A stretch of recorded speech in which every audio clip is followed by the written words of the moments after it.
नबीनगर में मतलब कहीं पे भी इतने आजकल लफे लड़कन है और यहाँ पे जो प्रशासन है वो कुछ नहीं कर रही है। और प्रशासन का जो है वो बालू और जो है दारू, यही पे दोनों पे जिधर वो पैसा मिल रहा है उधर भी जा रहा है। प्रशासन पे कोई भरोसा नहीं है। नबीनगर में तो बच्ची लोग को नहीं हुआ था, मतलब जेंट्स के लड़का लोग को मर्डर कई बार हो गया था, लेकिन लड़की के इस तरह से घटना कभी नहीं हुआ कि जो आरोपी है जो उसको जैसे हमारे बहन को तड़पा के मारा है वैसे उसको मौत देनी चाहिए। पुलिस सोच रही है कि मामला को कैसे भी करके मतलब ख़त्म कर दे, दबा दें। हाँ दबा दें, यही सोच रही है पुलिस। पता लग जाए तो उसको फांसी होना चाहिए, फांसी होना चाहिए, उसको फांसी पर चढ़ना चाहिए। नहीं हो रहा तो वो कह दे कि हमसे नहीं होगा, तो डायरेक्ट क्यों वो कर रही है वैसा। नमस्कार। जिस घर में श्रेया कुमारी रहती थी उस घर के बगल में कुछ महिलाएं खड़ी हैं, उन्हीं से बात कर जानने का प्रयास करेंगे कि आखिर श्रेया के बारे में आप लोग क्या जानती हैं, श्रेया किस रूप में दिखाई पड़ती थी, किस तरह से पढ़ाई करती थी। मैं तमाम पहलुओं को जानने का प्रयास करूंगा, कारण कि जब कोई घटना सामने आती है उसके बाद से कई तरह के एंगल खंगालने की कोशिश होती है, जानने का प्रयास होता है कि आखिर हत्या के पीछे का कारण क्या रहे होंगे। उन्हीं कारणों को तलाशने की कोशिश मेरे द्वारा की जा रही है। माता जी नाम बताइए, यहीं की रहने वाली हैं आप? श्रेया के बारे में क्या जानती हैं? श्रेया किस तरह की लड़की थी, पढ़ाई लिखाई में क्या करती थी? उसका बढ़िया थी लड़की, बढ़िया लड़की थी, लिखाई में बढ़िया थी। बातचीत में किस तरह से, कभी आपने उनसे बातचीत की? बातचीत में उसका व्यवहार कैसा था? बहुत अच्छा व्यवहार था, बहुत अच्छा। जब आपको पता चला कि श्रेया कुमारी की मौत हो चुकी है उस समय कैसा महसूस हुआ? क्या लगा कि क्या हो गया इस तरह का? ऐसे लग रहा है कि कैसे ऐसे हो गया। ऐसे नबीनगर में तो बच्ची लोग को नहीं हुआ था, मतलब जेंट्स के लड़का लोग को मर्डर कई बार हो गया था, लेकिन लड़की के इस तरह से घटना कभी नहीं हुआ था। पहले ये पहली घटना है? पहली घटना, लड़की के लिए पहली घटना है। क्या लग रहा है इस घटना के बाद, एक महिला होने के नाते, एक माँ होने के नाते आपको क्या लग रहा है? महिलाएं कितनी, अगर पता लग जाए तो उसको फांसी होना चाहिए, फांसी होना चाहिए, उसको फांसी पर चढ़ना चाहिए। बेटियों की सुरक्षा को लेकर क्या लग रहा है? इस घटना के बाद क्या लग रहा है कि सुरक्षा है या बेटियां अभी भी असुरक्षित? बेटी सुरक्षा नहीं है, बर बाजार जा रहे हैं तब वो धड़कन हुआ है। इस घटना के बाद डर बना हुआ है कि बेटी अगर घर से निकलती है तो किसी के साथ इस तरह की घटना हो सकती है। हाँ, किसी तरह से घटना हो सकती है, डर। अच्छा माँ, आप भी यहीं के रहने वाली हैं? श्रेया कुमारी को जानती थी यहाँ पे? हाँ जानते हैं, देखी हैं उनको?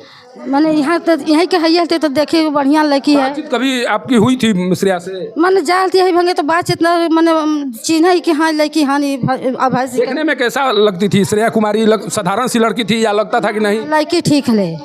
लड़की मैंने लड़की में कोई थी ना है, लड़की मैंने बढ़िया था।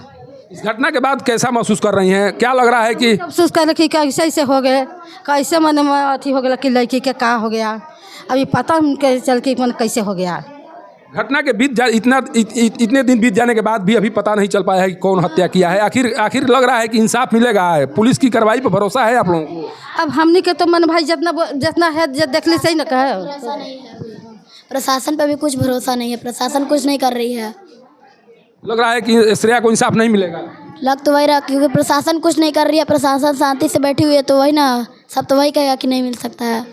अगर प्रशासन से नहीं हो रहा तो वो कह दे कि हमसे नहीं होगा, तो डायरेक्ट क्यों वो कर रही है वैसा।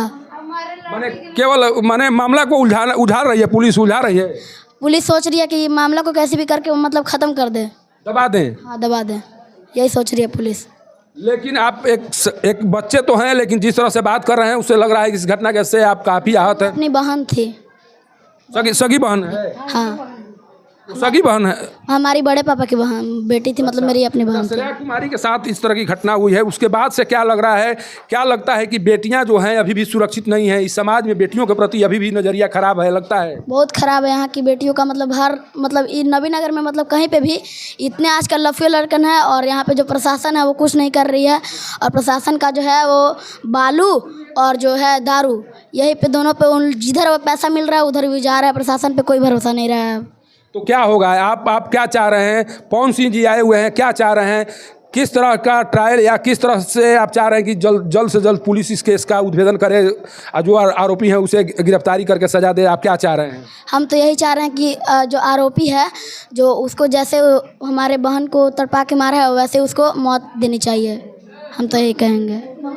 देखिए, एक भाई है जिस भाई की कलाई बहन की राखी के बिना सूना हो गया है। अब सावन का महीना आने वाला है और सावन के महीने में हर भाई का इंतजार होता है कि बहन उसकी कलाई पर राखी बांधेगी, लेकिन इस बार श्रेया शायद ये भाई है जिसकी कलाई पर राखी नहीं बांध सकेगी, कारण कि अब इस दुनिया को अलविदा कह के वो चली गई है। और यही दर्द है इस भाई का, जो बताने की कोशिश कर रहा है कि यहाँ दारू और बालू में जिस तरह से पुलिस लिप्त है, जिस तरह से पुलिस केवल अवैध कामों को संरक्षण दे रही है, उसी का परिणाम है कि नबीनगर में खुले तौर पर श्रेया कुमारी की हत्या की गई, तेजाब फेंककर जला दिया गया।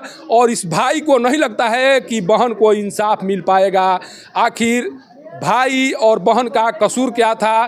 क्या यही कसूर था कि श्रेया अपने सपनों को पूरा करने के लिए एक कोचिंग संस्थान में पढ़ाई करने के लिए जाती थी, और उस सपने को पूरा करने के लिए वो हर कोशिश करती थी, जिस सपने के बदौलत पापा और मम्मी का जो ख्वाब है वो पूरा हो सके। और इस ख्वाब को मटियामेट करने में जिन दरिंदों के द्वारा ऐसा किया गया है, उस दरिंदों को सज़ा कब मिलेगी? कब इस भाई की कलाई पर बांधने वाली राखी की लाज रखी जाएगी पुलिस और प्रशासन के द्वारा? ये सबसे बड़ा सवाल है। और सवाल उस बिहार के मुखिया से है जिसके द्वारा महिला सशक्तिकरण की बात तो की जाती है, लेकिन जब एक बेटी की हत्या हो जाती है तब उनका मुंह पूरी तरह से बंद हो जाता है। इस घटना का जिक्र करना भी वो मुनासिब नहीं समझते हैं। और इसीलिए अब कहा जाने लगा है कि नीतीश कुमार महिलाओं के नाम पर केवल लोगों को ठगने का काम करते हैं, महिलाओं को एक तरह से अपना वोट बैंक के तौर पर इस्तेमाल करते हैं। जब महिलाओं को न्याय दिलाने की बारी आती है तो वह अपने मंत्रियों के साथ हंसी और ठिठोली करते हुए पटना के किसी हॉल में नज़र आते हैं। और कल की तस्वीर ने उनकी संवेदनशीलता को उजागर कर दिया है, और किस तरह से वो महिलाओं को लेकर संवेदनशील है उस तस्वीर ने सबको वाकिफ़ करा दिया है। नबीनगर से पब्लिक न्यूज़ के लिए सत्येंद्र चौबे की रिपोर्ट।